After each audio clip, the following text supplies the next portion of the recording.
where speed rules and every second counts. Where rubber meets the road and the stakes are sky high. Two voices bring you the pulse of the track, the thrill of the chase, and the roar of the engines. This is Loose Lugs with Lauren Leitch and Mark Allen. Buckle up and hold tight, because the green flag drops now. Hey everyone, welcome back to another episode of the Loose Lugs Racing Podcast, presented by the Corp Racing and Valley Gasket. Thank you, Ben, Carrie, and Tim, for all that you do for us and all the community. Can't do it without you. I know a lot of people feel that way, so we appreciate you so much. Mark, man, it's good to be back, huh? Been a wild couple of weeks, man. So yeah, glad to be back in the saddle. No doubt. We've had a busy couple weeks here. We're planning on doing an episode. It just didn't work out here, and that's okay. Some things happen, but want to start out this thing by saying thoughts and prayers to everyone at Kennedale Speedway. That's the speedway where two officials collided, resulting in losing Billy Hurt and seriously injuring another official there. Just a bad deal, and just thinking of everyone down there and the Hurt family. So, just stinks, man. What a strange story that was, man, coming out, and hey, man, when you're down in the pits and on the facility, man, there's dangers out there, man. And yeah, unfortunate, man, bad news coming out of there. Yeah, that's for sure. So just thinking of everyone else going through anything, we're always thinking of you. And like we always say, don't be afraid to reach out if you need to talk or anything. We've lost a lot of people while doing this thing over the years, and we say it every time. So thinking of everyone going through something tough. So. Yep. On the flip side, man, we got an exciting episode here. We're going to have Dan Stillman on. We had Dan on last year or 2 years ago. Now time flies. We had his brother Dave on earlier this year. Dan is now crew chiefing the 10 Ram truck for Kaulig Racing. So we're going to be excited to see what they've been up to and all the challenges and the positives that are coming out of that Ram deal. So really excited to have Dan on here in just a minute, buddy. Yeah, isn't that for sure, man?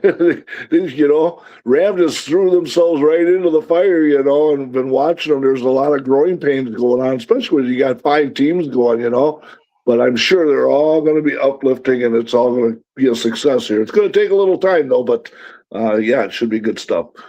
Yeah, they've shown good speed and going to the front and everything. So they have some positives going on there, but I'm sure there's some challenges, and can't wait to hear all about it here with Dan Stillman coming on here in just a minute. And you know what, as I say that, I think it's a good time to go to the hotline, huh, buddy? Hey, we like going to the hotline, man. Let's do it. Let's do it. All right, Dan, thanks for joining us here, making time for us. I know you're busy with that whole new Ram truck deal and everything going on, so we appreciate you. How are you doing? I'm doing real good. Hey, glad to have you back on here, man. It's been a little while, but yeah, glad to have you back on here, man. Yeah, thanks. That feels good to talk to you guys, and I even got on here a second time, so I must have not did too bad the first time, so it's all good. Well, hey, man, you kind of transitioned into this Ram truck deal late last year and really got going this year.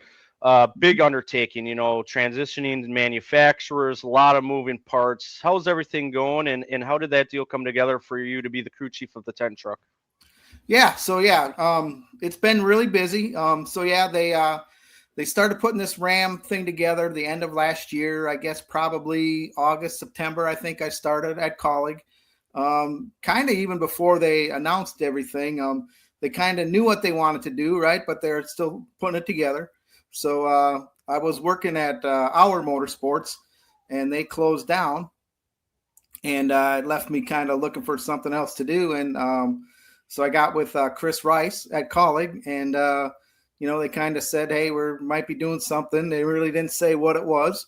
and asked me if I'd be interested in coming over there to work. So I said, well, yeah. And then come to find out, they put this Ram thing together, and that's what I've been doing ever since. So really, I was like the first employee on the Ram side. Now, obviously, Kaulig is a big company and a lot of racers there and a lot of people working there. But as far as a Ram employee, or the first guy on the Ram side, that was me. So I was pretty lucky and fortunate to be available at the time, and it's been a lot of work ever since.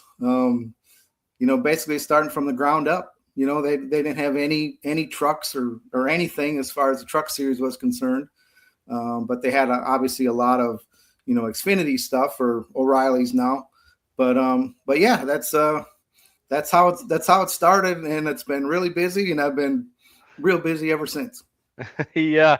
So you find out Kaulig's going to do this Ram deal, you're going to be a part of it, and then you find out eventually that it's going to be, not only we're starting this from the ground up, we're going to start with 5 trucks. What were your thoughts when you heard, okay, we're not only starting from the ground up, but we're going to go hard at it with 5 right away?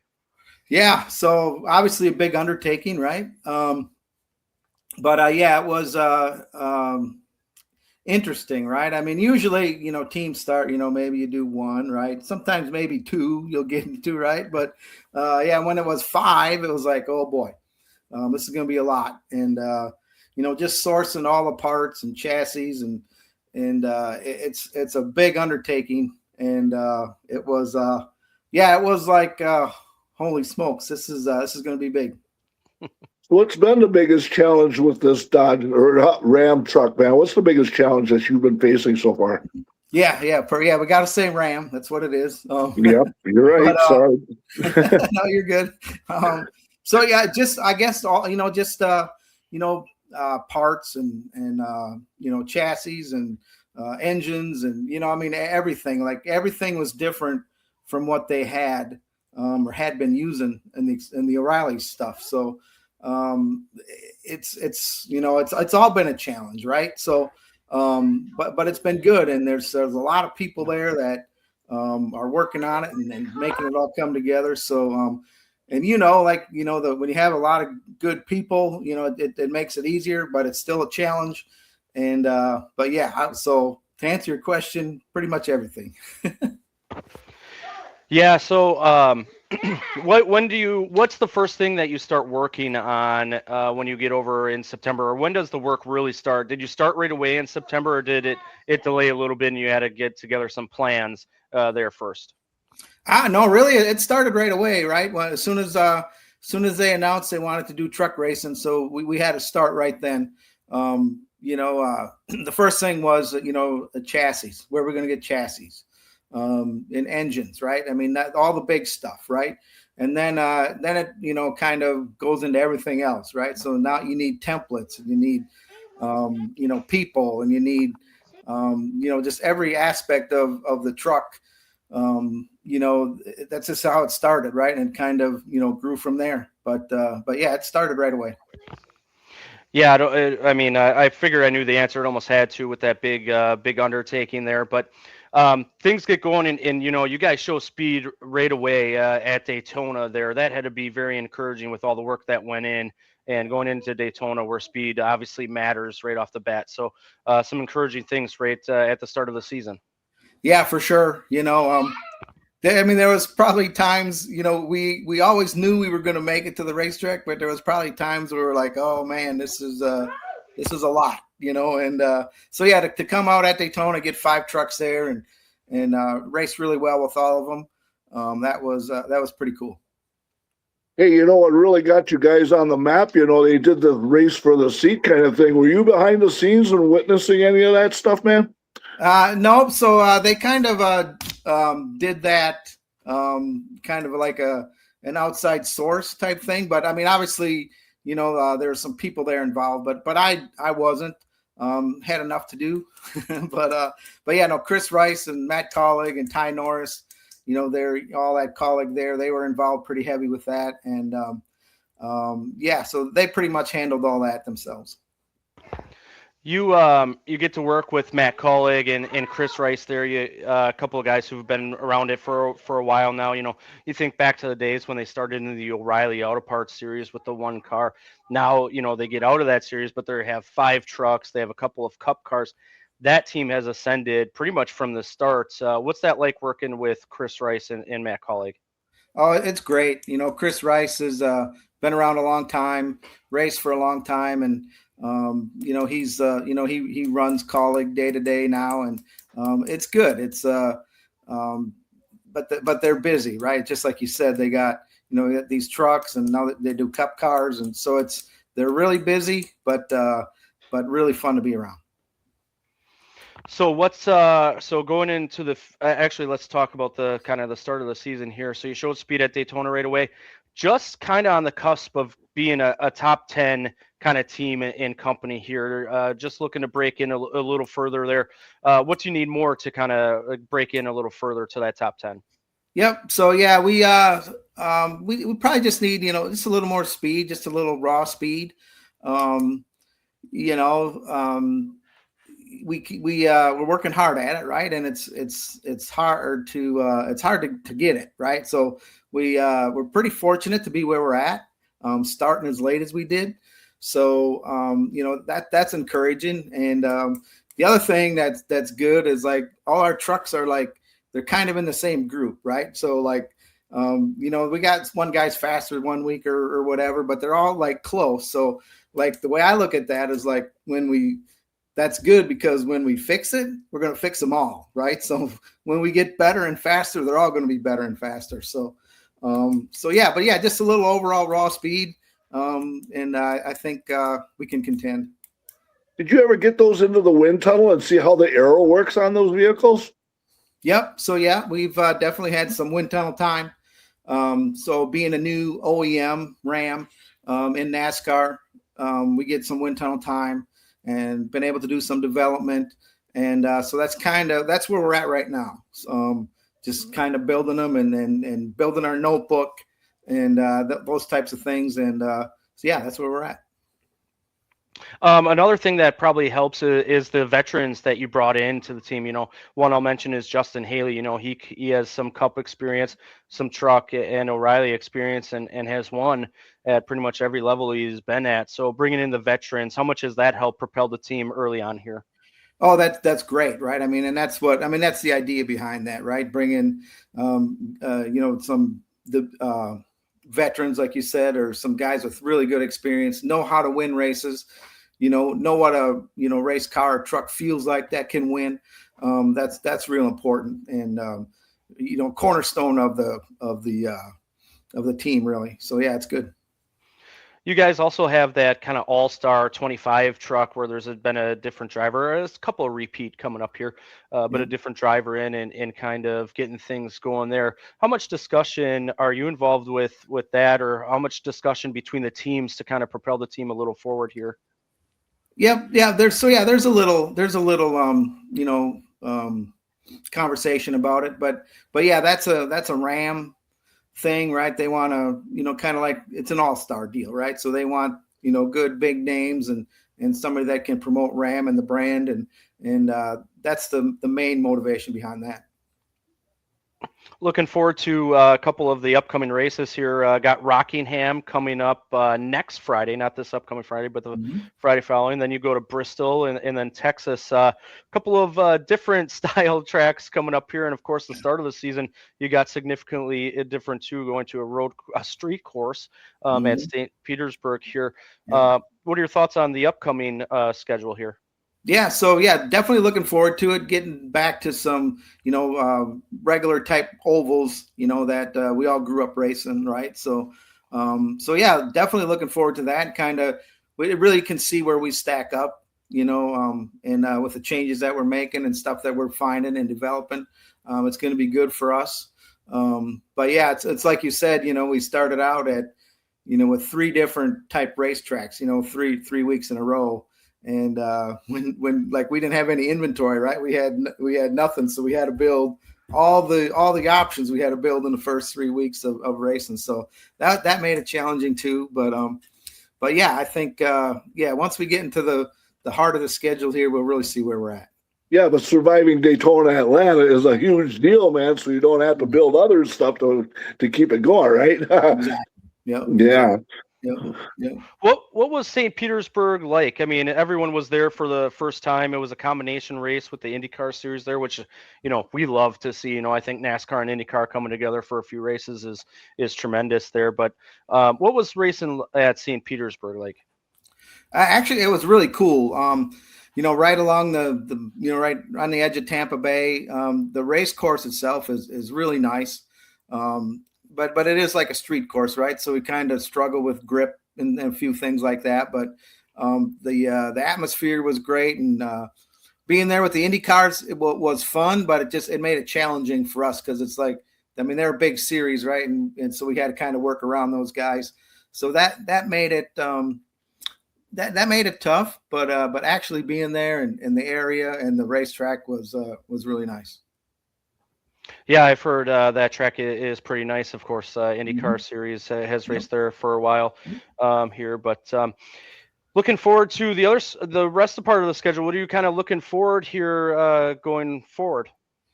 Yeah, just man, I just like everything, right? Like some of the short tracks, I think it'll kind of even out maybe a little bit for us, not so much aero dependent type racetracks, Bristol kind of one of them, but then after that, like we do some of, Wilkesboro and Richmond and Loudon and those types of places, I think will be good for us. Kind of wait and see on the 1.5 miles. We got to see how we stack up there. We might have some work to do to keep up, but we'll see. But yeah, definitely looking forward to probably the short tracks the most. With the truck schedule, they give you a couple of weeks off here and there. You got a chance to come home, or are you just going to be way too busy this year, man? What's the deal? I don't know. I would like to, but yeah, we'll see. But yeah, right now it's been really busy, so we'll see. I try to get up there around the 4th of July. And we have that week off, so we're trying to put something together, but we'll see. Yeah. Yeah, another thing I'm looking at the schedule here is the San Diego Street Course, another unknown to you guys. Looking forward to that one. That's going to be a neat weekend out there. Yeah, I think so too. Yeah, it's kind of like on the the naval base there, so it's going to be new for everybody. I don't know what to expect, but I'm sure it's going to be a fun weekend. I feel like, and all 3 series going out there. It should be big, a big day for NASCAR. I feel like big weekend. Yeah, going to be absolutely massive out there. What are some things that you guys have kind of focused on here and that are happy about so far with the first few races of the season? So yeah, we really no mechanical failures, which is pretty good. We got that. So that's good. Our trucks are, fairly competitive, right? So everything's looking good, and just making it to the racetrack, right, for the first 3 weeks has been really good. So yeah, it's a lot of things to build on, right? So we got, a good team, good drivers, good crew chiefs, just like everybody that works there is like really putting in extra effort and time and making it work. So yeah, a lot to look forward to. It's going to be good. But you're having fun doing it, right, man? Oh yeah. Oh, for sure. Yeah. It's great. Right. I mean, this is what I've been doing this for a long time, and this program here is like, it's really good, and it really gets me excited and just want to keep going. I was going to say, the last time we had you on, we talked about your story and all the places you've been successful at throughout the ways here. This Ram deal, looking forward to the future here. What's the goal with it? Do you think 5 trucks will be the goal for the future, or do you think maybe they squeeze it down after they get control of things? What do you think the future holds for Kaulig and Ram? Yeah, man, I do not know. That's a great question. That's a question for Chris Rice and Matt Kaulig.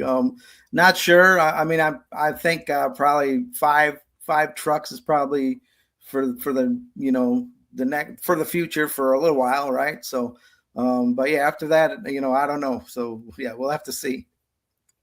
We had your brother on a few weeks back here, and he's having some great success in the O'Reilly series. How much do you get to pay attention and talk to your brother throughout the season?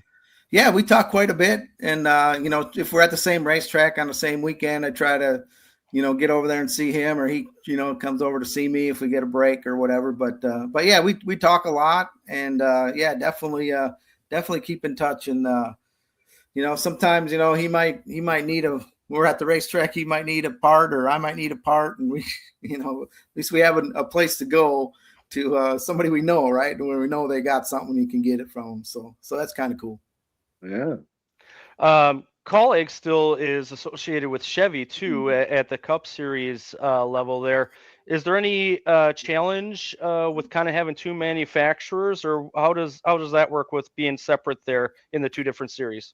Yeah, so there's a little bit, right? I mean, it's two manufacturers, so it's tough, but it is two different series, right? So really no crossover between the Cup side and the Ram trucks. So it's probably more challenging for the owners, like Chris and Matt, than for us. But yeah, I mean, there's a little bit there, but they're making it work, right? So they both know, I feel like, what each one can do, and everybody kind of stays in their lane, and that's how it works. Being a crew chief, you have a lot to manage day to day, and then of course at the racetrack when it really matters there. I shouldn't say that. The wins start in the shop, right? But how many people are you managing a part of the 10 crew, or maybe even further than that? Yeah. So the way Kaulig is, it's like everybody works on everything, right? So there's 5 crew chiefs, but as far as the shop goes, like everybody works on every truck. So that makes it nice. So you got a shop foreman, shop manager that kind of takes care of the day to day in the shop. And then when we go to the racetrack, we split up into now we still help each other, right? But so at the racetrack, you only get 5 people to take to the racetrack. That's all NASCAR gives you. So once we get to the track, I got our 5 guys, and then we do what we got to do, go through tech and get a practice and qualify and do that. But obviously there's more to it than just 5 guys, right? So it's just a great, there's so many people. There's, I don't even know how many people work at Kaulig, but it's a lot, right? And so yeah, we have definitely a lot of people and a lot of things going on. What's your favorite thing about being a crew chief overall? Because you've done it for a while now, obviously are enjoying it, continue to do it. What's your favorite thing about it? Yeah, so I like working on the trucks or the cars or whatever. I just like that, right? I mean, it's kind of what I grew up doing, so I always like that. And then getting to the racetrack, like once the race starts, doing what you got to do to, getting ready for pit stops, or you're making adjustments on the truck, all that type of stuff. That's what I really enjoy the most. And, but yeah, so yeah, working on them and racing, that's my favorite part. You're working really hard on those boxes though, because there's a lot of strategy. The races are a lot shorter in the truck series. Kind of go right from the hop there, and then you got a couple of radios. You can talk to the spotter, you can talk to the driver, you can talk to the team all separately. How are you able to juggle so much going on while trying to keep track of what the truck's doing on track? Yeah, so that's a good point, right? So we have our laptops with race strategy and timing and scoring and TV and then like you said, so we got a radio with the spotter and the driver, and then we have channel 2, which is like the spotter and the rest of the team, and then you scan in NASCAR with another one, and then maybe have another radio to scan other teams, and then we also have it's an intercom system where the Kaulig teams all are, we can talk to the crew chiefs on the other Kaulig trucks, or it's an intercom system, and it's really handy. But with all that being said, I mean, sometimes there's more talking going on than I can handle. And, sometimes I hear voices in my head after it's all over, but yeah, there's definitely a lot going on, and you got to sometimes you just turn some of them off, right? If you're too busy or you don't want to listen to NASCAR or don't want to hear, another team or whatever, you can just turn it off. And but yeah, definitely a lot going on. What would you classify as a successful season? I mean, snag a few top fives or a victory, maybe. What would you consider a successful season coming up here? Yep. So I mean, this is like I said, man, this is a big deal, right? So I mean, like winning, right? I mean, that's going to be.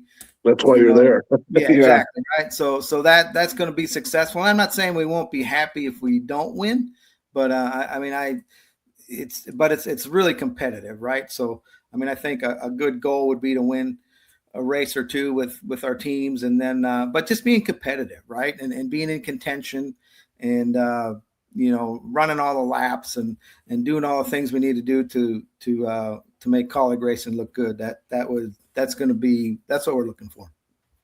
Man, I can only imagine the juggling act that you're doing there, because I have one radio on a Thursday night there in the middle, and I'm just trying to think about the questions I'm asking to the feature winner, and sometimes I have to shut my radio off, so yeah. I don't have 100 people in my ear there, but just unbelievable. Well, man, it's exciting to see what you guys are doing down there at Kaulig. Exciting to see the progress that you guys are making here pretty quickly. We kind of expected that with such a great company and all of that, but you never know. That's a lot of work to go in a short amount of time. So, continued success. We appreciate you, and I'm sure we'll talk again here soon. But thank you for coming on today. Yeah, perfect. Hey, thanks, guys. Good luck the rest of the way, man. Have a good year. Thanks. Appreciate it. Well, Mark, it was great to have Dan on again and talk about all the things going on with Ram Trucks and Kaulig. Man, they've had a big undertaking with starting with 5 trucks right off the bat. Oh, you can't get much bigger than that, man. Coming out of the box with 5 brand new teams with a new manufacturer, like he's talking about getting parts and doing this and getting the people, that's huge right there. Just for 5 teams to get all the people behind it. That's crazy, man. That's a really undertaking, but I'll tell you what, man, if they all work together and everything like that, they can lift all of that all at the same time, man. So it's going to be exciting to sit back and watch how that's going to work. And they've shown great progress, and they're right on the cusp of being a consistent top 10 team just outside of it. So definitely some great things to build on.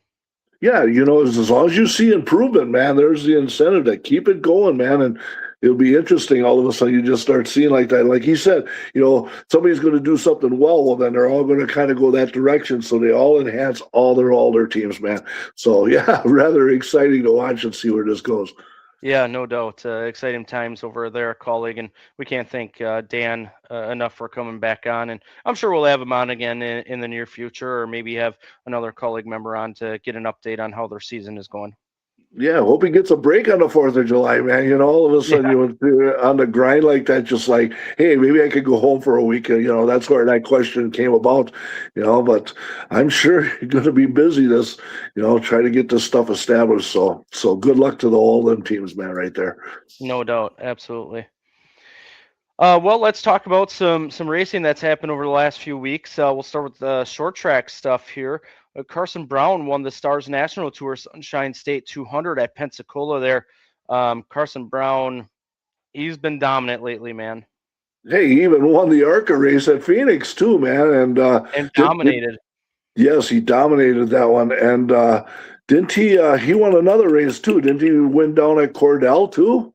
Was that where he won also? Right. So there's another victory that's in there. So Carson Brown with that Campy 81 car, man. Oh, they're red hot, man. Yes, they are. And then friend of the program, Ty Majeski, wins his 6th Rattler over this past weekend, barely over Colin Allman there. Man, that was close. Yeah, Allman had an in-car camera, man. He's got to see that, and was watching him, and he was racing Majeski. He raced him clean, and that was good stuff, and he tried a last move, and he was a half a car from beating Ty there. But yeah, Ty's got that place figured out, man. 6 Rattlers. That's rather impressive. Unbelievable. Yeah. Moving on to some F1 stuff. They've started their season. So down in Australia, George Russell won the Australian Grand Prix. Boy, it looks like Mercedes is the team to beat, especially early on. They had a great weekend. They have new regulations, part of F1, and Mercedes have really hit on something here. It was Russell, Antonelli, who's teammates with Russell in that Mercedes, and Leclerc in the Ferrari that finished third. Hamilton in the Ferrari finished fourth, and Norris finished fifth, the defending champion there in the McLaren. Verstappen ended up finishing just outside the top 5 and 6, but McLaren, they've had a tough start to the season. Piastri crashed on the warm-up lap. Also for Red Bull, Hadjar, who was looking to have a pretty good day and maybe even better than Verstappen, he had an engine failure there, and that was all part of the Australian Grand Prix that they had. That's a bummer for it's mechanical like that. But yeah, Australia, man, it's summertime winding down there. So yeah, that's where they're down at and this part of the year. Mm-hmm. And then they went to China. Verstappen struggles on the start again. He struggled on the start down in Australia, also did in China. Man, they switched over to Ford engines. They've really struggled with the new regulations and maybe the switch to Ford. I'm not sure how that plays into it. McLaren, though, again, Piastri and Norris did not start the race. So that's a rough few weeks for them. Antonelli wins. He is the second youngest to win an F1 race at the age of 19, Mark. Verstappen is the youngest at 18. It was Antonelli, Russell. So again, you had Mercedes 1, 2, and Hamilton was third in the Ferrari. Once again, Mercedes looks to be the team to beat so far with the new regulations, but the FIA is talking about changing them. So we'll see what happens here. Right now, Russell has 51 points. Antonelli has 47. So the Mercedes 1, 2, Leclerc 34. Hamilton has 33. So there's the Ferraris, and then Ali Bierman, who's in the Haas, so that's the American team. It was the only American team until Cadillac this year. He has 17 points. He's inside the top 5 for points, so that's pretty good for Haas and Ali Bierman there. Yeah, that's a good start. So, but their season is so long, man. So, yeah, long way to go on there. But, yeah, we'll see where that goes. Just getting started in that series. And since we're talking about F1, we do have to mention that the Bahrain and Saudi Arabia races were canceled due to the conflict in Iran. So the schedule is now going to be 22 races instead of 24. All right. Yeah, I understand that for sure. Then we'll move on to IndyCar here down in Phoenix. Boy, Hogger had a heck of a save out of turn 2. I can't believe he kept that off the wall. No doubt, yeah, off of turn 2 over there. So yeah, it was crazy. Then it wasn't that where he backed up. Didn't he back that up and he didn't hit the wall and then spun around with the front end on there? Like, wow, talk about wheel control, man. And, he just let off at the right time and the car just spun around backwards. And he just decided to go backwards, spin around, goes, I did a 180 like that. I've never seen anything like that, man. No. You know what it kind of reminded me of was Jimmy Johnson's save at Dover. In qualifying a few years, kind of similar. Obviously, it's different tracks and all that, and different vehicles, but that popped into my mind when that whole thing was going on. Yeah, he's from Norway. Yeah, a rookie does a move like that, man. So wow, that definitely got wheel control there. Yeah. Palou would go out early. He kind of squeezed VK and went into the wall. Then Power tries to block Rasmussen, who had been the best there in Phoenix. He won down at Milwaukee last year, so he's been good on these short ovals. But Power got a flat tire. Rasmussen got into the wall. He would be the leader on the restart, but he wasn't able to hold it. And Newgarden used fresher tires and his great ability to get through traffic to win. Rasmussen obviously struggled late and got into the wall actually a few more times there, but the top 3 was Newgarden, Kirkwood, and Malukas down there in Phoenix for IndyCar. Hey, one thing you didn't see, they didn't hit the dog leg, It's just like, hey, why don't you just try one time to hit that dog leg? But no, not there. You can't do that with them kind of cars there. Nope, that will not end well. Then they did the street course at Dallas in Fort Worth there around the Rangers and Cowboys Stadium. That was kind of a cool deal. That seemed like a pretty good event. Schumacher got a drive-through penalty after contact with Lundgaard. Newgarden was spin after coming out of the pits, battling his teammate Malukas. Very close call there for everyone. The Andretti teams all had bad pit stops. It was kind of amazing what was going on there. But Kirkwood who was one of those drivers with a bad stop. He would go on to win. Power would be third place, and Pelot was runner-up. Kirkwood is now the point leader by 26 over Pelot, 33 over Award and Newgarden here, but it's early. It shows that Pelot is vulnerable.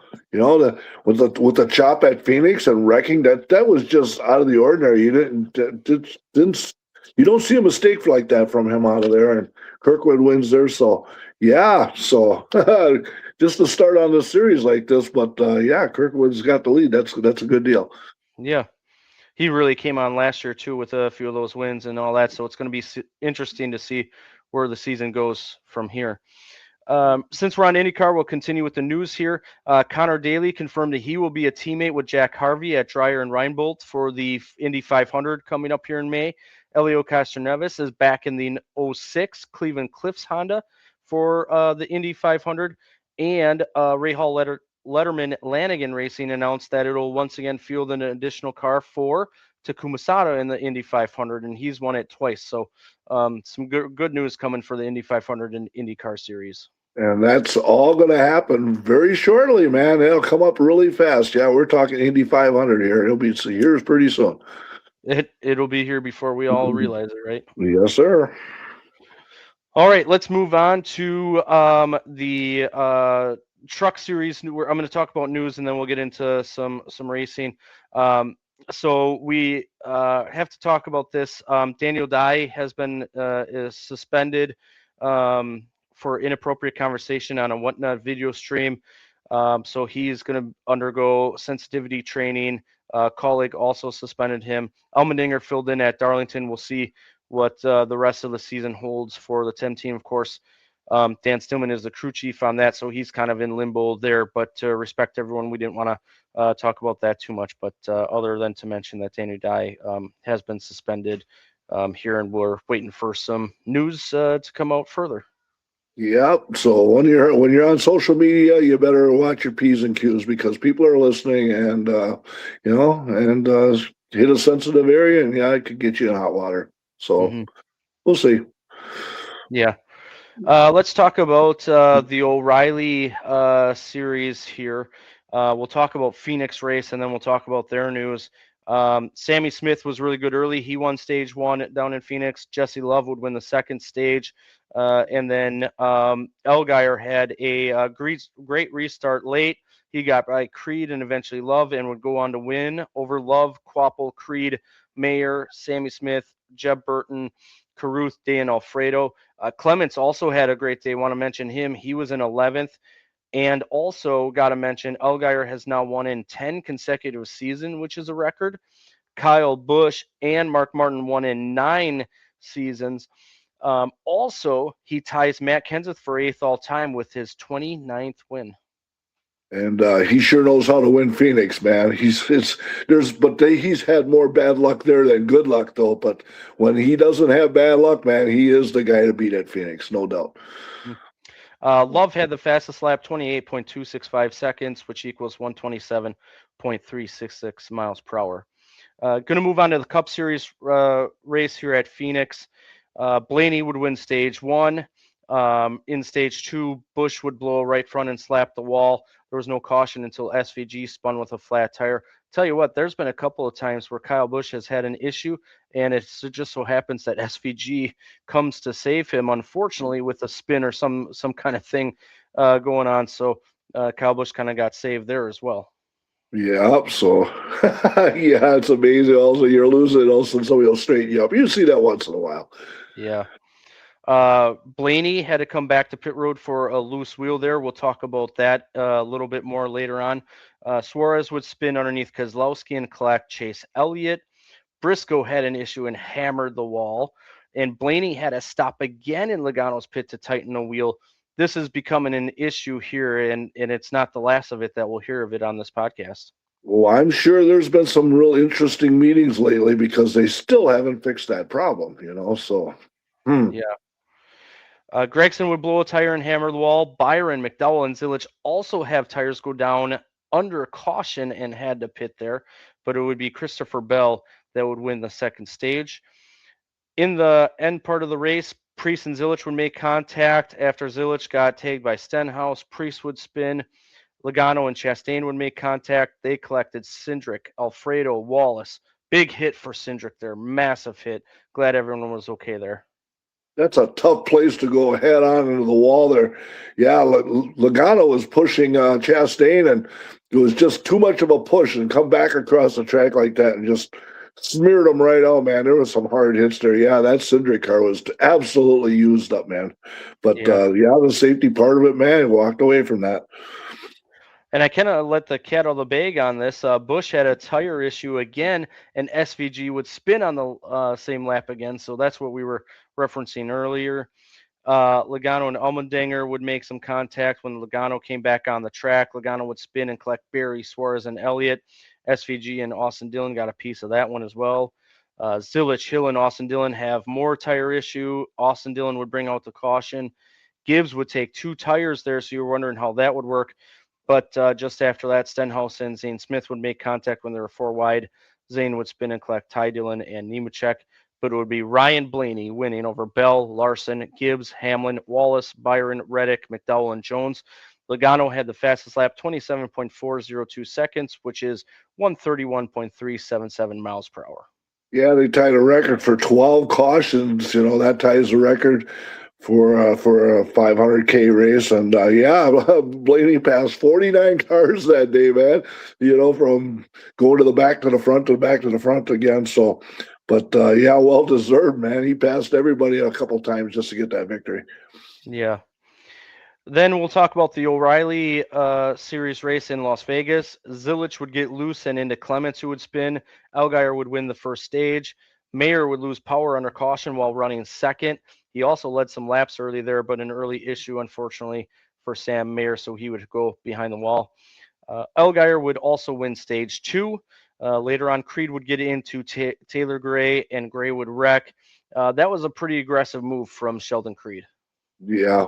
Okay. Larson would win the race over Briscoe, Creed, Allgaier, Sammy Smith, Love, Zilich, Day, Swalich, and Hill. Mayer had the fastest lap, 30.549 seconds, which is 176.765 miles per hour. Yep. So, but anyway, yeah, and that incident there, you know, Gray blocked, and you know how sometimes the block works, and sometimes it don't. It ends up piling up and ruining somebody else's day. So that was all part of that. But there was no doubt that Larson was going to win that race there, man. Yeah. The Cup Series then at Las Vegas. What a save by SVG early. Bell would win stage 1. Hamlin and Gibbs would have some speeding issues there. Byron would get by Larson late to win stage 2, but it would be Hamlin winning the race over Elliott, Byron, Bell, Gibbs, Buescher, Larson, Briscoe, Wallace, Keselowski. It's Hamlin's 61st win, which is 10th all time. Only 1 caution while racing. The rest were stage breaks there. It has been refreshing the last few weeks to see this after Phoenix was a little rough, but it's been refreshing. I absolutely love it when there's not too many cautions there. Yeah, for sure. Hey, one guy that was really having some issues was Briscoe, man. He even got pulled over on the way to the racetrack, you know. So, you know, so you get caught for speeding on pit road, but you also got caught speeding coming to the racetrack. So, it might be contagious for him. You'd almost hope if that happens before the race that you got the bad luck out of the way, but unfortunately not for him. No, not at all. Hamlin would have the fastest lap there, 29.454 seconds, which is 183.337 miles per hour. You know, Ty Gibbs got a 5th there. That Ty Gibbs is probably the most improved driver this year. He is just popping top 5s left and right, man. It's kind of looks like they've steered the ship on that 54 team. Well, I'm sure, you know, obviously we're back in NASCAR and stuff like that going on. So I'm sure that was a distraction last year and some things. And, you know, I don't know if it was a dig at Gabe Hart or not, but he's saying the right people. When you get the right people together, though, and I'm not saying he has the right people or not the right people, and I'm not taking a shot at Gibbs, I'm not taking a shot at Gabe Hart, but when you do have the right people, that can really bring on some momentum and the results start to show. It can, yeah. So there's been a little mudslinging between back and forth there. But anyway, but the 54 is surprisingly very consistent, running good, very well as of late. Yes. Which we kind of expected earlier in his career. It's Well, kind of been a little bit of a lull. well, when he was in the O'Reilly series, being a champion like this, just like he looked like a shoe-in, and he's done nothing but struggle, And every once in a while he pop a race, but there was no consistency with him. And boy, if they found a consistency on that, man, there's no reason why that they can't be a championship contender, man. I agree. Yep, absolutely. The Truck Series then at Darlington, a close call for Ty and Chastain early. Chastain kind of fit in a hole that was closing quickly, and it was a close call there. Rhodes would cut a tire after contact with Ankrum and would nail the wall. So Wallich would spin and have an issue early, but it would be Christian Eckes winning stage 1. Yeah, Rhodes sure wasn't happy with Ankrum. That's lap 3, and all of a sudden he got piled into the wall. And they showed the left side of the car. Hell, he's got a tire cut down. But then when they showed the replay, just how he got flown into turn 3 wall, man, that was a solid shot. He said he was destroyed right after that. Yeah, when Ty got cut off by Riggs or Chastain, Ty just You want that hole right to be there. Ty definitely bumpers, and boy, he almost turned Chastain. That could have been something else. But, yeah, there was a 3/4 of a hole, and somehow Chastain made that puzzle piece fit. Honeycutt would win stage 2, and then later on the race, Riggs and Ty would make contact and collect Perez. Hocevar would go hard in the wall while leading late with a tire issue. It would go into overtime. They wrecked hard on the first restart. Ankrum had a flat tire, which started that, but it would be Corey Heim who makes a charge with new tires and would pass Chastain in the last corner to win. So it was Heim, Chastain, Eckes, Honeycutt, Mozak, Bell, Enfinger, Ruggiero, Hemrick, Sawalich. Hocevar did have the fastest lap, 29.599 seconds, which is 166.141 miles per hour. Yeah, it's great to see Eckes finally have a decent run to get a podium finish there, man. Yeah, that Heim deal, man, we talked off before, when he came out 15th, if that wouldn't have had that incident before that, Heim never would have got there, but he still started 9th and ran the apron and won the race in front of Chastain. So, boy, that's a short little 200-lap race, man. And they also do that. They also do that in the O'Reilly series, man. It's just 200 miles, man. Is just a short race at Darlington. You got to make it happen like right now. Yeah, and new tires certainly matter there. That's a track surface that will eat you up. So Corey Heim was able to take advantage after picking up a few spots on that first incident there in overtime. I wonder if it's still the same like it used to be. They said back in the day they ground up seashells, and that's what they made the track out of, and it probably still is that way still to this day. That's why it's so abrasive there, and it sure does eat tires. That would do it. That's for sure. Yeah. The O'Reilly series then at Darlington, Hill would get loose and up into the wall. He would continue on. Larson won stage 1. Love would spin into his pit. Larson would win stage 2. Chastain then would spin into his pit. So we had a couple of people having issues getting into their pit stall. But it was dangerous. That first one with Love, man, there was guys standing right there. If that car would have nosed into the wall, they were standing right there. They would have got their knees crushed right there. That was scary stuff right there. Very scary. Anything on pit road is scary. Man. Kyle Segan Thompson would make contact and collect Hill, LeBay, and Scott. Elgire would go on and win the race over Jones, Bell, Larson, Quapple, Day, Creed, Retzloff, Sammy Smith, and Mir. Elgire did have the fastest lap, 30.438 seconds, which equals 161.561 miles per hour. Larson led 107 out of the 147 laps on there, but his crew just didn't get him off pit road. It happened after stage 2, and he got back to the lead and got it. But in the third stage, at that last, I think there was 20 laps to go, and he came out 4th and never got track position back again. Just couldn't get off pit road first, man. Yeah, that was unfortunate for the 88 team. Talking about some news here with the O'Reilly series, since that was the last race we're going to talk about. It was announced today. Jake Finch is going to join Junior Motorsports for 5 races. It'll be Atlanta, Darlington, Bristol, Charlotte, and Talladega. So Jake Finch is a young talent. I was hoping he would eventually get a bigger shot. He's been running in the ARCA Menard series and doing well and having success down there, and it's a great series. But he's going to get some O'Reilly series chances here with Junior Motorsports. Good stuff there. Yep, get him in the seat and get some experience there. Yeah.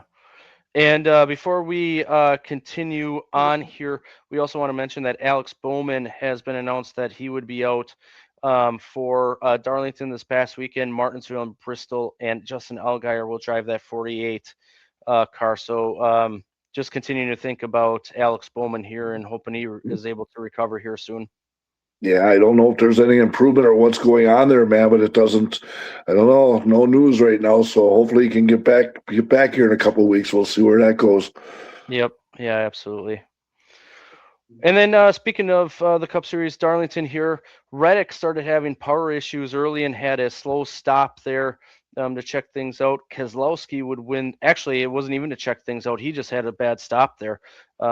They just had a slow one early. Keselowski would win the stage and take advantage of that slow stop.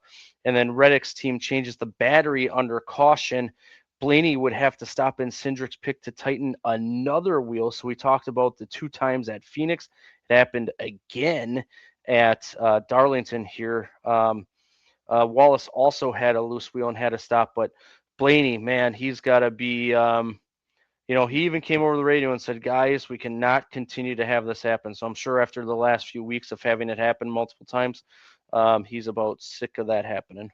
But he was rather calm, cool, and collective. He didn't yell or anything, He was composed. But I tell you what, the Monday morning meeting, man, somebody's job might be on the line here about changing tires to find something else to do, maybe. Not good. Nope. Jones would spin after contact from Hamlin. Hamlin would get into the wall. Wallace also got a piece of it. Keselowski would win the stage barely over his teammate Buescher. Hamlin finished the stage with a loose wheel.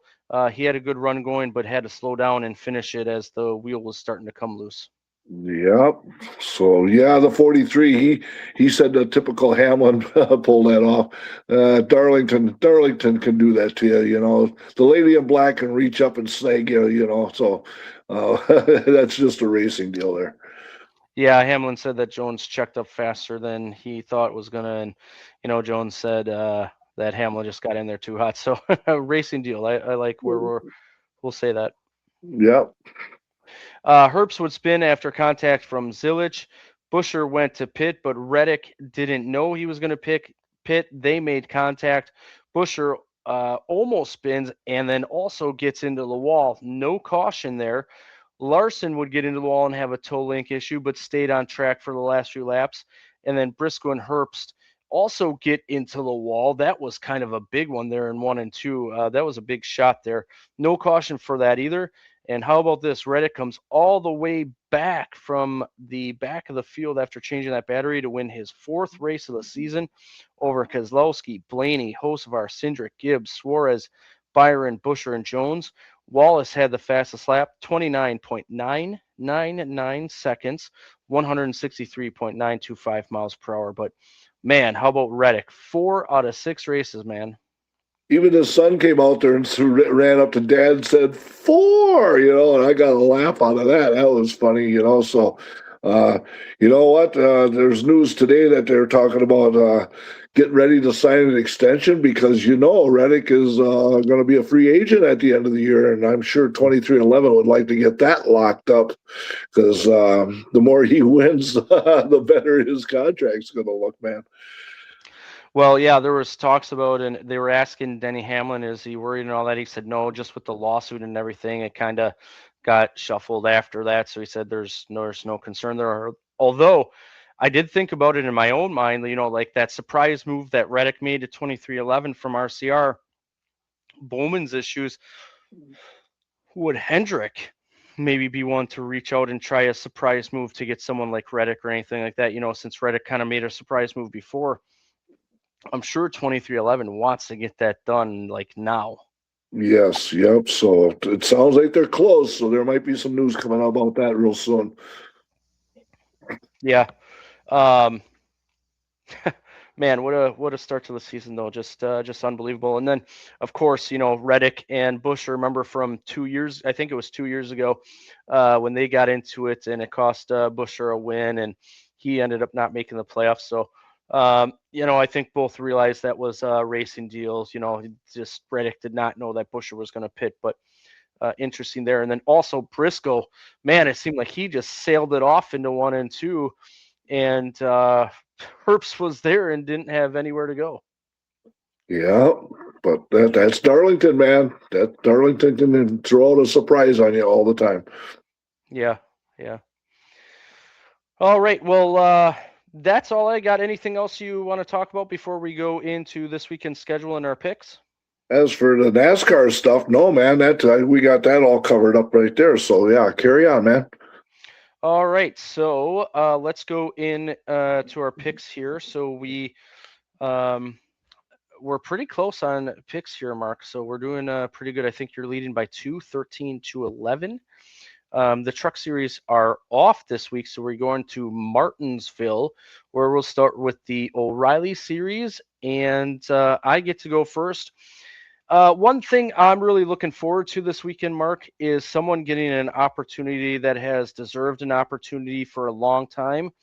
And of course, I'm talking about Lee Pulliam, and what better place for him to get a chance than Martinsville Speedway, where he's been so successful. Of course, a multi-time champion. He's kind of transitioned into his own car stuff and got back in the car last October for the Martinsville 300 there and did quite well. Finished runner-up, I believe. So I am going to take. I don't want to say it's a whim, but I'm going to take Lee Pulliam, and I'm rooting for that for more than one reason this weekend now. So yeah, that's with a JR Motorsports card, man. So that'll work at Martinsville. So that's why I'm going to take his teammate, man. I'm going to take Carson Quapple. He's had some really good results there. So we're going to stick with some JR Motorsports there for the O'Reilly race there. Yeah, good pick. Of course, he's not necessarily a Wisconsin native, but kind of Wisconsin's second native home here for Carson Quapple. So we're always rooting for him. I should mention that Austin Hill is the defending winner out there. Last year in the Cup Series, Denny Hamlin won another Martinsville clock. So you get to go first here. Who do you got? All right, I'll take him. He can get another clock, man. Why not? Seems like a good place, Martinsville. We know he's always competitive there. So, yep, Denny Hamlin. So I'll shoot that at you. I'm going to take the guy that won in November out there. I'm going to take William Byron. Yeah, he Denny Hamlin. Led a ton of laps on that race in the fall, man, for sure. So that'll be a good battle here in Martinsville. Good weather for Martinsville. Look at that. Nice, cool weather. No rain. Looks good this weekend. Yeah, it does. We'll get into the TV schedule now before we end it. Got to mention, I'm going to go into this first. IndyCar back in action at Barber Motorsports Park there. That's always a good one to watch. So this will be the IndyCar series at Barber in Central Time here. Friday at 1:30 on FS2 is Indy Next practice. And then 2:35 on FS2 is IndyCar practice. Saturday, 9 o'clock on FS2 is Indy Next qualifying. 10:05 on FS1 is IndyCar practice. 12:06 on FS1 is the Indy Next race, 35 laps or 55 minutes. And then 1:35 on FS1 is IndyCar qualifying. On Sunday, 9:05 on FS2 is IndyCar warm-up. 10:06 on FS1 is another Indy Next race, 30 laps or 55 minutes. 12 o'clock on Fox, it'll start going on air, and then 12:17 also on Fox, the IndyCar race will get going, 90 laps there at Barber Motorsports Park. In the 80s on Friday, 70s Saturday and Sunday, and 5% chance all weekend down there at Barber Motorsports Park. So weather's looking quite well down there for them as well. That's in Birmingham, Alabama. Yep. Yes. So down there. Yep. Mm-hmm. Martinsville then on Friday, 11:30 modified practice. Remember, this is one of the biggest modified races of the year. Always good to watch. So 11:30 on Friday is modified practice. 2:25 is modified qualifying. 3:30 on the CW app is O'Reilly practice and qualifying. And then 6:30 on Flow is the modified race. 200 laps there in the 70s with 60% chance of moisture on Friday. So we'll see what happens with the weather there. As far as Saturday goes, 11:30 on Prime, Cup practice and qualifying. 1:30 on the CW's pre-race. And then 2:30, the CW O'Reilly race gets going stages of 60, 60, and 130 in the 50s with 5% chance. Sunday then, 1 o'clock on FS1 is NASCAR race day. 2:30 on FS1, the Cup Series race gets going stages of 80, 100, and 220 in the 60s with 5% chance. So, yeah, looking good Saturday and Sunday for sure down there in Martinsville. For sure. Yep. Nice, cool weather and everything like that. We always like the paperclip, man, so always puts out a good show. So looking forward to it. Yeah, for sure. Well, man, got to thank Dan Stillman for coming on again. Appreciate Kaulig for allowing some time with him and doing all that. Hoping to talk to him again in the near future and possibly some others from Kaulig Racing there. Man, what they got going on is pretty cool. Next week, we're going to have Louis Goss on and Chris Marshall. So that'll be pretty exciting next Wednesday. So looking forward to that. Been trying to get them on for the last few years and just way things work out and communication and everything. Very happy that we're able to get them on next week and talk to them. They're great people and we just enjoy them. So looking forward to Lou Goss and Chris Marshall coming on next Wednesday. And then, we got some guests coming up after that. We'll tell you about that as we get closer. But that's all we got for today. Mark, thank you for coming on. I got one thing there. They just announced something exciting that's going to be going on out at WIR. They announced that the Crown Vics are coming, and they're going to run them on the half mile. Yeah. So, and there's 4 of those. So that's mark that down on the calendar. That'll be worth the price of admission, man. Yep, we get to see him 4 times on the half mile. Thanks for bringing that up. So that is very exciting. You know, you think about Cletus, what he's done down in Florida with the Crown Vics and his big race, and now Slinger's having them, and now also us at Wisconsin International Raceway. So that series and that vehicle type racing is expanding everywhere. So yeah, we get to witness it. So yeah, all of a sudden, and on the half mile of all things. So hey, man, we're 2 weeks from this Saturday, man. We got the icebreaker coming up, man. But who's counting, right? Who's counting that? But we are. Yeah, you better believe it, man. I'm looking forward to it, so I can smell it and I can see it and feel it and see a whole bunch of people we haven't seen all winter. So looking forward to that down at the icebreaker coming up, man. No doubt, absolutely. So, thanks again to Dan Stillman. Thanks you, Mark. Thanks Ben, Tim, and Carrie for all that you do for us in the community. It's truly remarkable. Thanks everyone else for your support, and we'll see you next week for Lou Goss and Chris Marshall. And hey, we'll talk to you soon. See you later, man. See ya. This has been a production of Lore Sports. Hope you all enjoyed it, and thank you for listening.